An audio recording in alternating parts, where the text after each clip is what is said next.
Bonjour Madame Elisabeth, merci d'avoir accepté l'invitation sur notre stand Tigrane TV. Donc vous êtes coordinatrice sur un pôle. Est-ce que vous pouvez parler exactement de vos fonctions? Très bien, alors je suis déjà enseignante de formation et je suis coordinatrice du pôle santé sociale au lycée professionnel de la Trinité. Alors c'est un lycée qui accueille différentes formations, c'est pour ça qu'on parle de pôle. On intervient aussi bien à la formation d'élèves sur le bac pro ASSP. Ce sont des élèves qui seront formés à accompagner des personnes en situation de handicap, des personnes dépendantes et même des enfants dans les actes de la vie quotidienne. Nous serons formés également dans les soins, l'accompagnement aux soins, soins à la toilette, dans la toilette et je peux encore développer tout à l'heure. Il y a combien d'élèves à peu près qui sont concernés par ce pôle? Alors, quand on parle du pôle santé sociale, au lycée de la Trinité, on a environ 180 élèves. 180 élèves qui sont formés aussi bien au bac pro ASSP, accompagnement soins et services à la personne, la mention complémentaire de la domicile. Et là, on est vraiment dans l'approfondissement des compétences liées à la personne âgée, les personnes dépendantes. On a aussi bien le bac pro animation français et animation aux personnes âgées et enfants.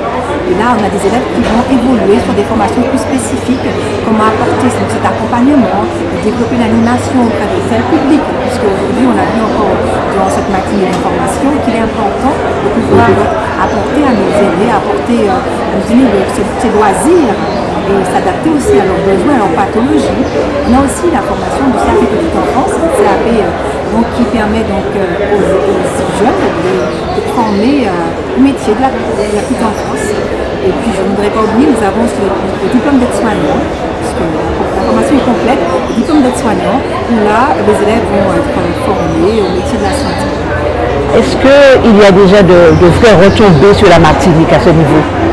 Tout à fait, madame, parce que en fait, si vous voulez, les élèves ils sont formés depuis très longtemps, nous avons commencé cette formation-là, les élèves travaillent, ils sont employables, nous avons de bons retours des tuteurs parce qu'ils prennent à cœur leur formation, donc sur le terrain, au niveau des stages, parfois certaines font la différence, parce qu'au niveau, et puis ils apprennent aussi au côté des tuteurs, donc ça fait qu'ils approfondissent leurs compétences sur le terrain, et on remercie beaucoup donc, les structures qui les accueillent à ce niveau-là.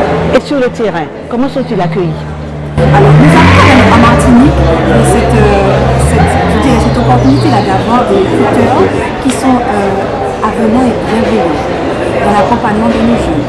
Vous voyez aujourd'hui, on parle de population vieillissante. Chacun essaie de se dire mais comment il faut vraiment qu'on réagisse rapidement. Alors quand on voit des jeunes venir dans une structure et qui veulent se former au métier de l'accompagnement dans les soins, là on se dit il faut vraiment l'aider, l'accompagner, justement lui apporter cette expertise-là pour qu'il puisse être un bon soignant, un bon accompagnant demain pour la population, puisque ça sera... Oui, et puis c'est un espoir. Dans la mesure, on nous dit que la Martinique, c'est le pays le plus vieillissant. Donc s'il y a une offre d'emploi dans ce domaine-là, effectivement, on ne peut qu'encourager. Et autrement, est-ce que les jeunes vraiment un engouement vers ce secteur? Si je vois le recrutement, on est obligé de refuser parfois des élèves. Parfois, si c'est une formation, on doit trier sur le volet par bon dossier. Il faut des choses qui reviennent, peut-être le comportement, les absences. Et on a vraiment du choix. Et en tout cas, sur nos sections à Trinité, on a beaucoup de candidatures. Je crois vraiment que les jeunes sont aussi en alerte sur les métiers en tension.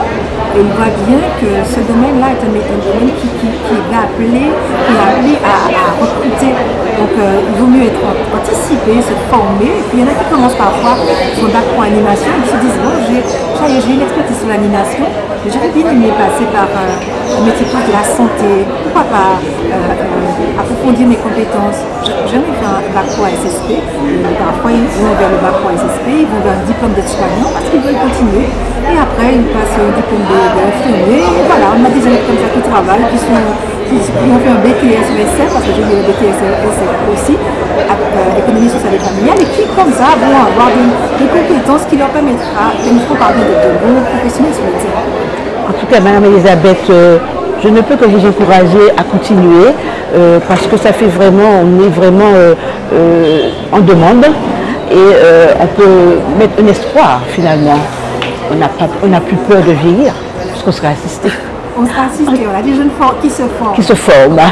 D'accord, vraiment, c'est... En tout cas, merci beaucoup et bonne continuation. C'est moi qui vous remercie de m'avoir écouté. Je vous en prie.